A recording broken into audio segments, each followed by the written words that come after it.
Praise the Lord. ప్రభునామమునకు మహిమ కలుగును గాక. ప్రభునందు మాకు అత్యంత ప్రియమైనటువంటి దేవుని బిడలారా, మన ప్రభు అయిన యేసుక్రీస్తు నామమున మీ అందరికీ శుభాలు ప్రకటిస్తూ హృదయపూర్వకంగా వందనములు తెలియజేయుచున్నా.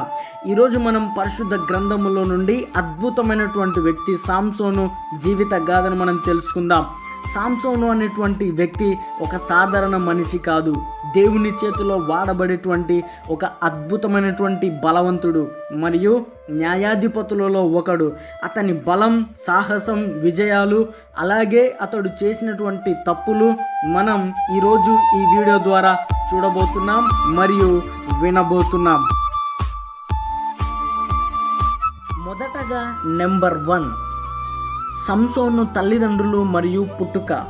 బైబిల్లో సంసోను తల్లిదండ్రులు, అతని పుట్టుక గురించినటువంటి వివరాలు న్యాయాధిపతుల గ్రంథం 13వ అధ్యాయం మొత్తంలో మనం చూడవచ్చు. ఈ యొక్క అధ్యాయంలో మనకి ప్రాముఖ్యంగా 2 వ్యక్తులు కనబడతారు. వీరే సంసోను యొక్క తల్లిదండ్రులు. సంసోను యొక్క తండ్రి పేరు మనోహ. సంసోను యొక్క తల్లి పేరు బైబిల్లో ప్రత్యేకంగా పేర్కొనలేదు. వీరు దాను వంశానికి చెందిన జోర్యా అనే ఊరికి సంబంధించినటువంటి వారు. వీరి యొక్క జీవితంలో సంతానం లేని వారిగా ఉన్నప్పుడు దేవుడు మనోహ భార్యను దర్శించి, నీవు గర్భవతివై ఒక కుమారుణ్ణి ప్రసవించదవు. అతని తల మీద మంగళ కత్తి వేయకూడదు. ఆ బిడ్డ గర్భమున పుట్టినది మొదలుకొని దేవునికి నాజీరు చేయబడిన వాడై ఫిలిస్తీన్ల చేతిలో నుండి ఇజ్రాయిలులను రక్షింప మొదలు పెట్టునని ఆమెతో చెప్పడం జరిగింది. ఇది బైబిల్లో ఒక ముఖ్యమైనటువంటి మలుపు. ఎందుకంటే సంసోను దేవుని చిత్త ప్రకారం పుట్టి అతడు దేవుని ప్రణాళికలో ప్రజలను విమోచించడానికి పెరుగుతాడు. కాబట్టి రెండవదిగా సంసోను జీవితంలో జరిగినటువంటి గొప్ప విజయాలు. 1, సింహాన్ని చంపడం. ఒకరోజు సంసోను తల్లిదండ్రులతో కలిసి తిమ్నాకు వెళ్తున్నప్పుడు ఒక సింహపు పిల్ల అతడిపై దూకింది. అప్పుడు యెహోవా శక్తి, ఆత్మ సంసోను మీదకి వచ్చి చేతిలో ఎటువంటి ఆయుధం లేకపోయినా ఆ సింహాన్ని మేకపిల్లను చీల్చినట్లుగా చీల్చివేశాడు. ఈ సంఘటన అతని మహాబలాన్ని సూచిస్తుంది. ఆ తదుపరి రెండవదిగా గాడిద దవడ ఎముకతో ఫిలిస్తీయులను హతమార్చడం. మరి ఒక చోట సంసోను న్యాయాధిపతుల గ్రంథం 15వ అధ్యాయం 14-16 వచనములలో ఫిలిస్తీయులు సంసోనును పట్టుకోవడానికి వచ్చి బంధించి ఉన్నప్పుడు యెహోవా ఆత్మ మళ్ళీ సంసోను మీదకి వచ్చి అతనికి కట్టబడిన తాళ్ళు అగ్నితో కాలబడిన సుత్తిలాగా విడిపోయాయి. అప్పుడు అతడు చనిపోయిన ఒక గాడిద దవడ ఎముకను తీసుకొని దాని సహాయంతో 1000 మంది ఫిలిస్తీయులను హతమార్చాడు, చంపేశాడు. ఇలా చంపిన తర్వాత సంసోను ఒక పాట పాడడం కూడా జరిగింది. గాడిద దవడ ఎముకతో నేను కుప్పలు కుప్పలుగా కొట్టి తిని. న్యాయాధిపతుల గ్రంథం 15వ అధ్యాయం 16వ వచనంలో. ఈ 2 సంఘటనలు సంసోనుకు దేవుడిచ్చిన ప్రత్యేక బలాన్ని సూచిస్తాయి. అతడు సాధారణ మానవ బలాన్ని మించిపోయి శత్రువులను హతమార్చాడు, శత్రువులను జయించగలిగాడు. ఇక్కడ మనం గ్రహించవలసిన విషయం ఏంటి అంటే, దేవుడు మనకు తోడుగా ఉంటే, దేవుడు మనకు సహాయం చేస్తే మనము సమస్తాన్ని చేయగలుగుతాం. సమస్తంలో మనకి ఏది కూడా కష్టం అనిపించదు.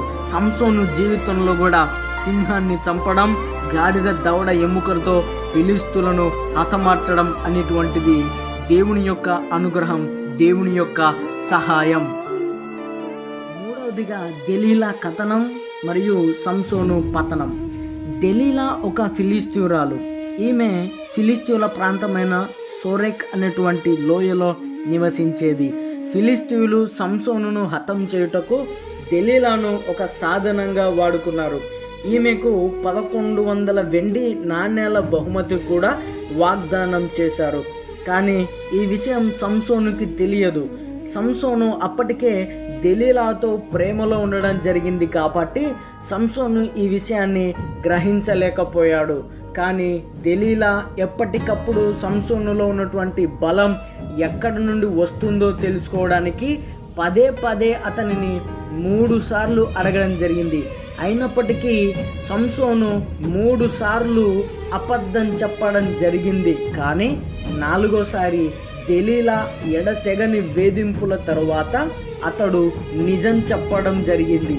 అదేమిటంటే న్యాయాధిపతుల గ్రంథం 16వ అధ్యాయం 17వ వచనంలో, అప్పుడు అతడు తన అభిప్రాయమంతయు ఆమెకు తెలియజేసి, నేను నా తల్లి గర్భం నుండి పుట్టినది మొదలుకొని దేవునికి నాజీరు చేయబడిన వాడనై ఉన్నాను. నా తల మీదికి మంగళకత్తి రాలేదు. నాకు క్షౌరం చేసిన ఎడల నా బలం నాలో నుండి తొలగిపోయి ఇతర మనుషుల వలె అవుదునని ఆమెతో చెప్పడం జరిగింది.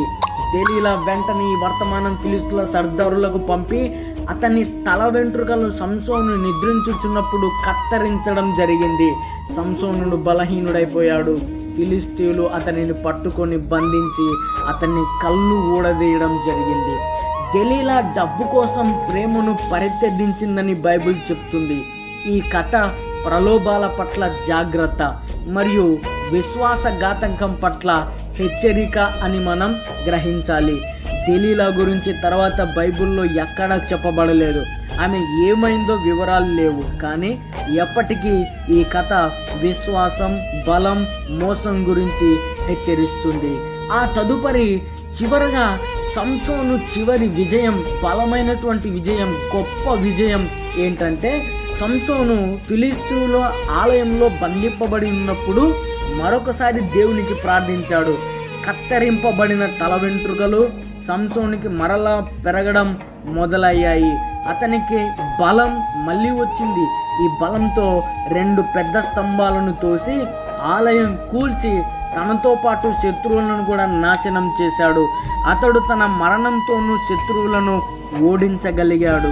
ప్రియమైనటువంటి దేవుని బిడలారా, ఈ వీడియో చూస్తున్నటువంటి నీవు, ఈ మాటలు వింటున్నటువంటి నీవు, సంసోను జీవితం మనకు ఒక పెద్ద హెచ్చరిక.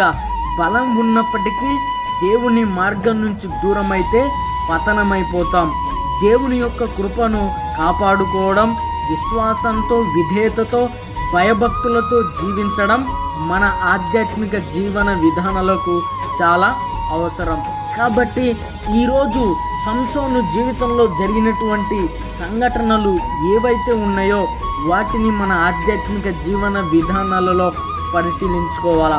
సంసోను వలె మనకు కొన్ని సందర్భాలలో దేవునికి దూరంగా ఉన్నటువంటి సంఘటనలు ఉంటే వాటిని మనం దూరపరుచుకోవాలా. దేవునికి దగ్గర ఉండాలా. గొప్ప గొప్ప కార్యాలు దేవుడు మన జీవితాలలో జరిపిస్తాడు. ఈ యొక్క వీడియో మీకు నచ్చినట్లయితే కామెంట్ చేయండి, షేర్ చేయండి, మా ఛానల్ను సబ్స్క్రైబ్ చేయండి. Praise the Lord. హల్లెలూయా. దేవుడు మిమ్మల్ని, మీ కుటుంబాలను దీవించి ఆశీర్వదించునుగాక.